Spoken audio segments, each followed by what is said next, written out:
it's recording, and we're going to start the webinar. Okay. Okay, so.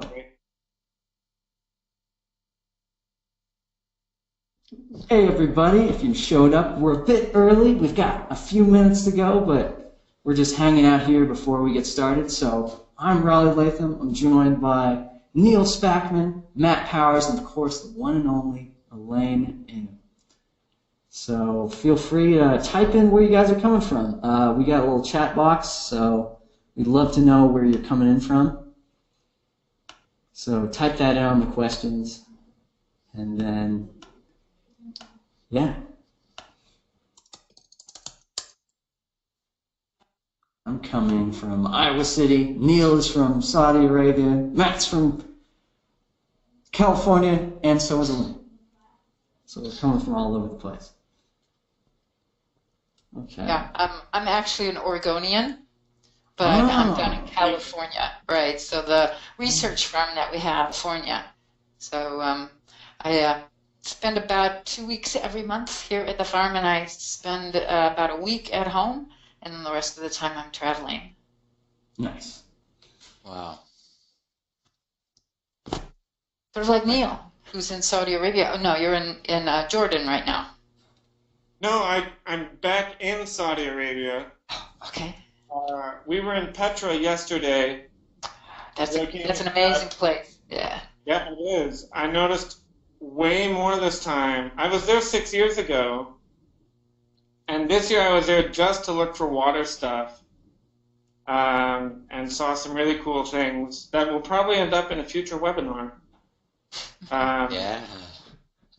So we came back, we were in Wadi Rum this morning, looking at desert stuff and trying to catch lizards with my kids, and then drove back. We're somewhere like in the middle of Saudi Arabia, in the Tabuk region, but I've been in the car for like 9 hours today, including 3 trying to get across the border. Well, we're glad we can make you sit down more, Neil. It's fantastic. I'm lucky to be So here we go. People: Alice from Redmond, Domingo, Peter, Richard, Sandy, Marie, Mitchell, Frank, Thomas. Oh man, we're all international. Every country is represented, every state. This is great. Oregon, David from Salt Lake City. Fantastic. All right, guys. Well, we're about to get started soon. So I'm going to hand it off to Neil Spackman. All right. I've got 2 minutes before 9 p.m. where I am, so Okay. that means... We have 1 minute here. California's ahead of the curve. We're 30 seconds ahead of you. For all of you who were at our last webinar, we had some serious issues with our software. And so we are trying out a different system right now for this one because we had so many technical issues and so many problems. So we're working with different software this time. Hopefully it's going to be a better experience for all of you and for us as well on the behind the curtain side of things. We'd love to hear from you if you do have issues so that we can figure out what the best way is to do this. Raleigh and I are still figuring this out as we go along, and so your feedback helps us figure out how to make it better, both in terms of the technical experience as well as in terms of the content that we're putting out. That being said, I've hit 9 o'clock, so we are going to jump right into this. When you're dealing with soil, you're dealing with, a very thin layer of stuff that is responsible for all of us being alive, right? Without soil, we're not alive. And there are 3 ways of dealing with soil when you're a farmer or a homesteader or a grazer or you're dealing with land management. And those are, you use physics, you use chemistry, or you use biology.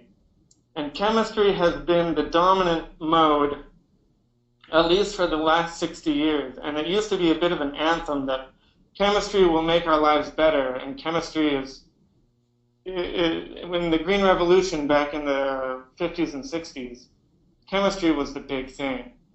And now biology is really starting to take over the cutting edge of this, in part because there's so little about soil that we do know, but also in part because by turning to biology to deal with our soil, we can actually do things sustainably instead of mining the earth and trying to force nature to act the way we want it to instead of cooperating with it.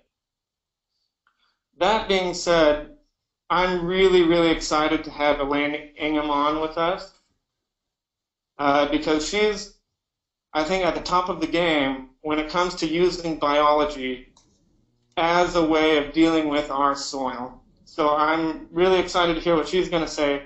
At the same time, she offers classes online, and at the end of our presentation today, we're going to have a special offer for you through Sustainable Design Masterclass to take one of her classes. So stick around for that if you're interested, and then we're going to have a question and answer session after that short pitch, after our initial presentation. So thank you all for coming. I hope you get as much out of this as you would like, and thanks for coming to Sustainable Design Masterclass. I'm going to turn it over to Elaine and Matt. All right.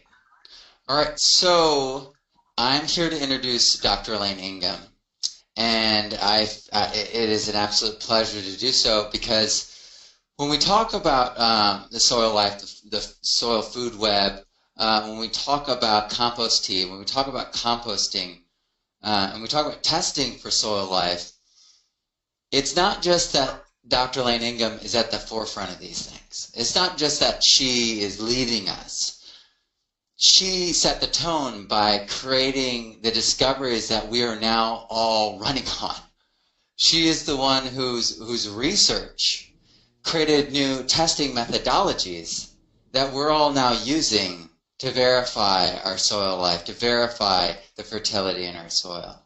And it was through her PhD work, through her research and her development of all these things that, they could have come at any time, but they didn't. And it took someone like Dr. Elaine Ingham saying, why? What's going on here? Let's get in here. Let's actually figure this out. I don't take your word for it. I'm not going to just trust you. We're going to figure this out. We're going to prove it. And she took that attitude, that perspective, and applied it to the soil and applied it to gardening and farming and all this stuff. And basically, her methodology for testing opened the door for everything we know now about biological farming, everything we know now about testing for soil life. So in my mind, and for me, Dr. Elaine Ingham is where I go to learn about soil. That's who I'm asking questions with, and that's who I'm getting the information I trust and the things I can actually go and test. Because it's one thing to have experts just tell you, and just, oh no, trust me, I'm going to say it loud and I'm going to say it proud. No. It's a completely different thing where they give you the tools to verify how accurate they are, where you give them the tools to prove it on your own plot of land with your business. And Elaine Ingham has been working with people with real farms and real businesses and real soil, making real things happen for people all over the world for years now. And that's why she is at the forefront of this, because she started this revolution of the soil. And that's why I appreciate everything she does so much, because for me in my work, it's people like Elaine who are making it understandable so that I can translate that to children, families, even adults all over the world. And without someone like Elaine doing the work that she's doing, we would be poorer for it all over the world. And the work she's doing today is as critical as the work she was doing 10 years ago. And it's continually improving and becoming more important, amazingly more important. So I'm so excited that so many of you are here to participate, to learn, and I hope that many of you sign up for her course and continue the learning process, because she's going to share with us tons of information, but it's just the beginning. And once you grasp it and you can implement it, you're going to see such change in your business, in your soil, in your farm, and in your life. So without any further preamble, I'm going to let you in, and I'm going to let you get the information. Here we go. Here's Dr. Elaine Ingham. Thank you so much, Matt. That's a really wonderful introduction. And, you know, and everything. The work that I've done is built on the shoulders of other scientists who have come before me. But I do take a very questioning attitude about you know, statements where it takes 100 years to build an inch of soil. Really? Is that true? Maybe if you're in the desert, that would be true. But if you start to understand what nature does, how has nature built soil in those old growth systems, in highly productive meadow situations where you can run a 100 head of cattle and keep them alive and happy on very small amounts of land, there has to be something else going on. And so if we pay attention to how Mother Nature has been doing all of these things all the way along, we can start to use the same management that nature uses to build soil, and we can build it very rapidly. I always like to tweak people who come at me with the idea that you can't build soil very rapidly, and I like to say, yes, I can. I can build you 30 feet of soil overnight. Give me the right starting materials, and I can do it. So 100 years? No. But you have to understand what you're doing.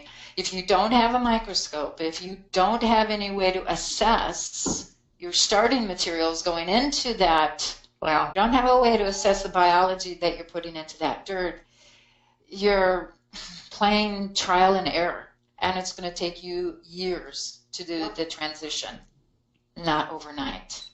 So that's why we really push that assessment method. And Matt is very, very correct when he says that's part of the power of this. We can teach everyone to do your own assessments. So you don't have to send a sample off and wait 2 weeks, a month for the information to come back to you to tell you what was going on in your soil a month ago. That's too long. Most of us need to know right now. So part of what I'm going to do is be showing you some of the organisms. I can't go into everything. This is way too short a period of time to do everything for you. So we're just going to get started. You'll see some of the organisms, but I do want to concentrate on examples of where we've done this transition from dirt into soil. So if we can go to the next slide. I like to go through all of the things, the major, really hugely important things that a healthy food web will do for you. I'll show you a picture of what I mean by that food web, but let's go through the important points of if you get this biology back into your soil, you will gain these functions, these abilities will come back to your dirt. Because it's the biology that performs these functions. It's just like, you know, when we're talking about a business that makes a product, go ahead, try to make that product if you don't have any organisms involved in that process. It's not going to happen. It takes somebody driving the controls. It takes somebody to put the product in the box, to, you know, put the starting materials into the process line. You have to have organisms to do that. And so in the soil, who are the organisms? What are they doing? And here's the list of the important major things. So first of all, if you get the proper set of microorganisms, that food web set of organisms into your soil, those organisms grow on the surfaces of your plant. Every single nanometer of your plant will have organisms growing on it. And it is the plant itself that's putting out the food to feed those organisms. So there's a mutualism there. The plant is feeding those organisms, the beneficial organisms. As long as we make certain that those organisms are in your soil, you will have those organisms that will protect your plant against any disease, any pest, any parasite. It's as soon as you put on an inorganic fertilizer, as soon as you use a pesticide, you just killed all those beneficial organisms. You wiped out way more of the good guys than you wiped out of any bad guy you want to talk about. So it's kind of like, the road to hell is paved with good intentions. So pesticide salesmen, fertilizer salesmen, they think they're doing good things. But if they really understood what they were doing to the soil, turning it into dirt, they would never recommend those things that they're recommending. So how do we get this realization back into people's minds? And that's by all of us out there doing this kind of biological agriculture, biological gardening, biological turf, biological everything. Putting the biology back into our dirt and turning it back into soil. So we'll suppress diseases. You don't need pesticides. And most of the time, you're not going to need inorganic fertilizers, and there's a few more bits that I have to add to the fertilizer story. But we don't have the diseases, the pests, the parasites, so you don't need to be using those toxic chemicals in order to grow your plants. The second major thing that a healthy soil food web will do for your plant is to retain nutrients. Instead of losing all of your soluble, leachable nutrients from your soil, you need to keep those, you need to retain them, and the organisms that do that work for you have to be present in that soil. And again, they are going to be supported by the exudates, the foods that the plant puts out. Those foods will grow, help those organisms grow and retain the nutrients. Why would your plant do that? Because it knows, if you will, if I can be a little anthropomorphic here, the plant knows that it's going to need those nutrients. The plant doesn't want to have those nutrients wash out of the soil. So they're going to feed the bacteria and the fungi especially to make certain that all of those nutrients are retained in their bodies. There's no organism on this planet that has a higher concentration of all nutrients than bacteria. Fungi come a very close second. So bacteria and fungi have to be up to a minimum set of levels, a certain amount of biomass in order to retain those nutrients, so you stop leaching. As soon as you stop leaching those soluble nutrients out of your soil and into your lakes and rivers and streams, into your drinking water, right there, we're going to reduce the cost of water and cleaning up water. And you will have clean water if you don't allow the leaching and the loss of all those soluble nutrients into your soil. This is how nature has done this for the last 4 billion years.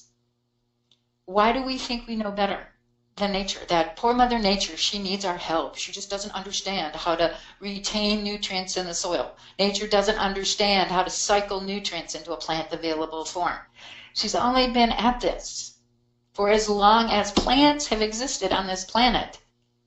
This nutrient cycling system, this biological food web, has been present to help the plants, to help all of the organisms that we care about.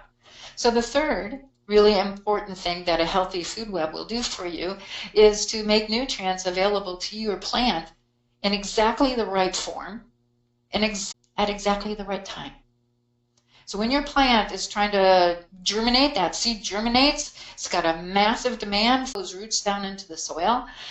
Some mechanism in that soil has to be occurring to cycle those nutrients and make them plant available.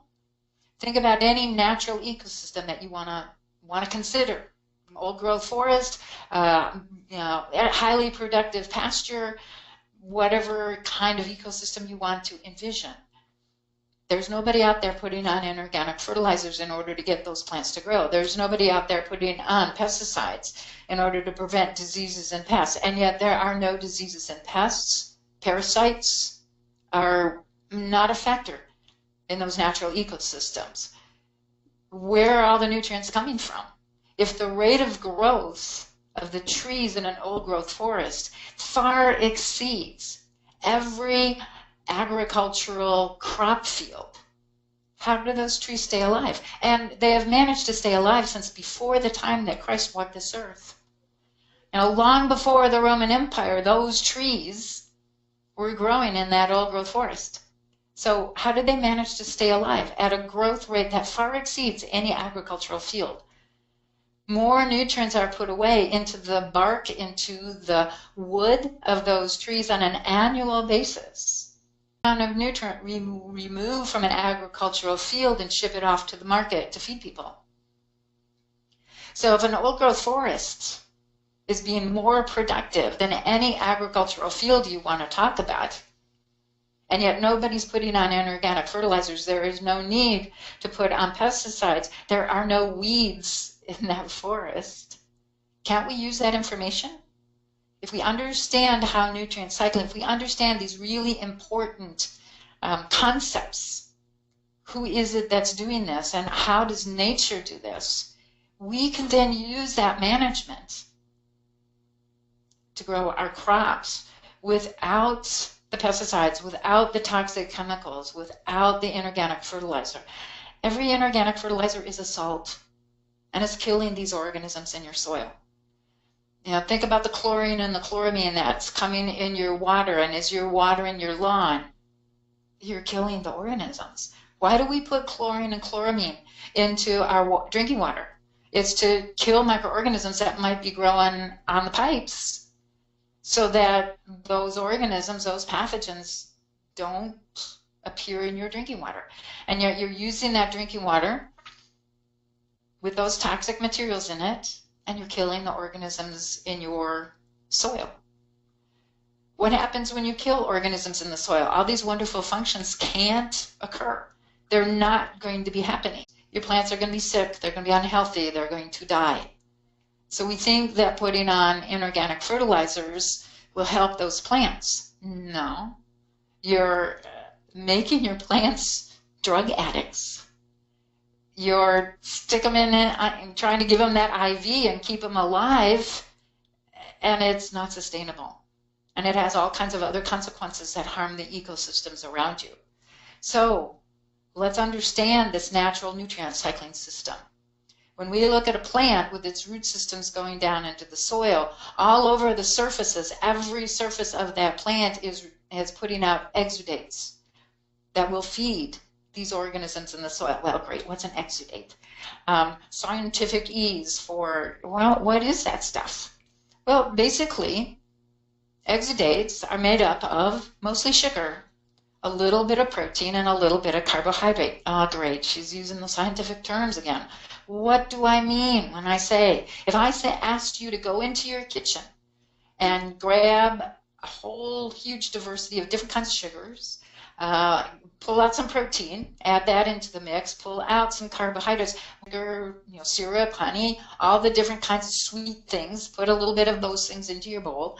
Okay, what's protein in your kitchen? Well, eggs, milk. Okay, let's put those things into this recipe. And now what's carbohydrate in your kitchen? Well, it's flour, all the different kinds of flours. And so now what are you mixing up and what are you mixing? So let's change that word exudate into cakes and cookies. Your plant is putting out, it puts out very different kinds of cakes and cookies. It needs more iron today. It's going to be putting out bacteria and those fungi that mixes of the sand, the silt, the clay, the rocks, the pebbles, the gravel, and organic matter if you happen to have some organic matter in there. Bacteria, the nutrients that the plant is going to need, that the plant's ordered by putting out those cakes and cookies.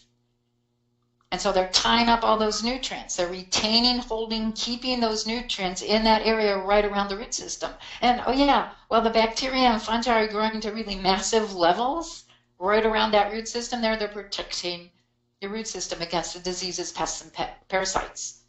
So, that system works very, very well. Oh, yeah, but all we've done is retain the nutrients in the bacteria and fungi that were grown by the plant. How do you do that next step? What do you have to have in your soil to go that next step? Well, you better have some protozoa. They eat bacteria. You need some nematodes, Some of the nematodes are bacterial-feeding nematodes. Some of them are fungal-feeding nematodes. And so the function of these predators is to eat the bacteria and fungi around the root system of that plant. So the plants put out lots of exudates, ordered the nutrients. Yeah, the nutrients are sitting in those bacteria and fungi.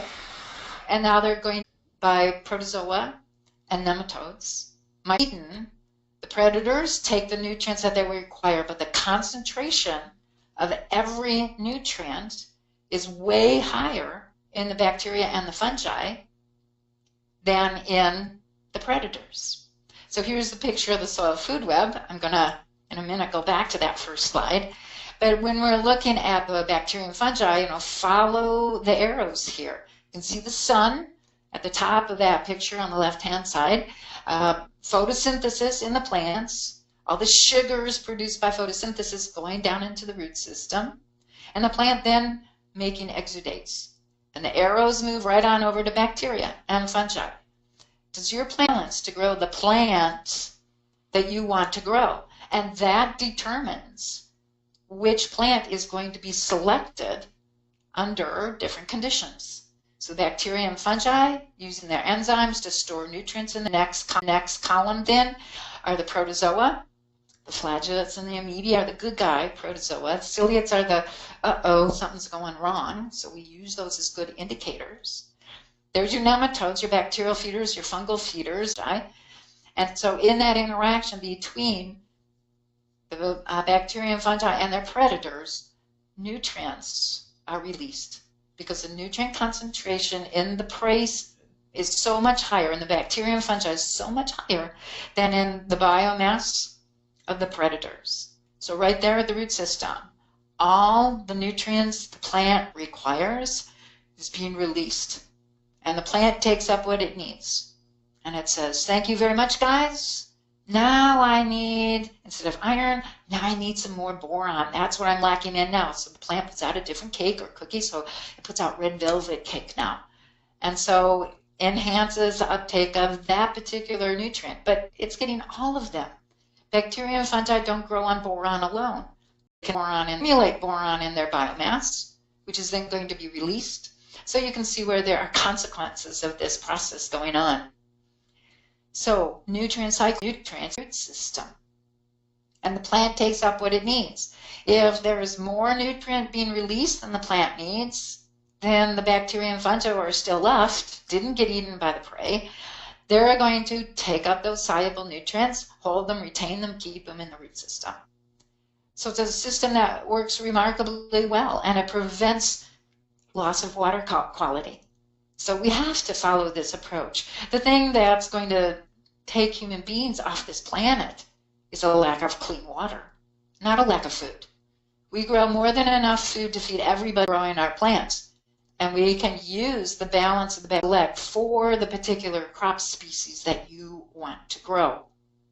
And if we're setting up conditions so that just the crop plant that you want is what's going to be selected for, then weeds require a highly disturbed system. Every time you till your soil, every time you mix and churn your soil, of course weeds are going to be coming. You're doing exactly those things that select for the weeds. Strictly bacterial dominated soil, you are not going to be growing healthy carrots or healthy corn.